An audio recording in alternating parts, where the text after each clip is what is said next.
میں نے کچھ لوگوں کو دیکھا ہے اگر کوئی نیک کام کر لیتے ہیں نا تو پھر وہ کہتے ہیں چونکہ میں نے کیا لہذا ساری دنیا فوراً یہ کرے.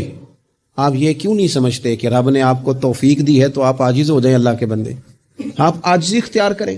وہ کہتے ہیں چونکہ میں کرتا ہوں لہذا میں اب اتنا بڑا آدمی ہوں تو فلانے بندے تو ٹھیک ہی نہیں. حضرت سعدی شیرازی کہتے ہیں کہ تہجد کا ٹائم تھا. پرانے زمانے میں نا لوگ مسافر اکثر رات مسجدوں میں آ کے گزارتے تھے, تو کہتے ہیں مسجد میں لوگ سوئے ہوئے تھے سارے, تہجد کا ٹائم تھا, میں تہجد کی نماز پڑھ رہا تھا, میرے والد بھی ساتھ تھے, تو میں نے اپنے ابا جی سے کہا یہ دیکھو کتنے بد نصیب ہیں, نفلوں کا ٹائم ہے اور یہ سوئے ہوئے ہیں. تو فرماتے ہیں میرے والد کہنے لگے کاش تو بھی سویا ہی رہتا, لوگوں کے کپڑے تو نہ پھاڑتا.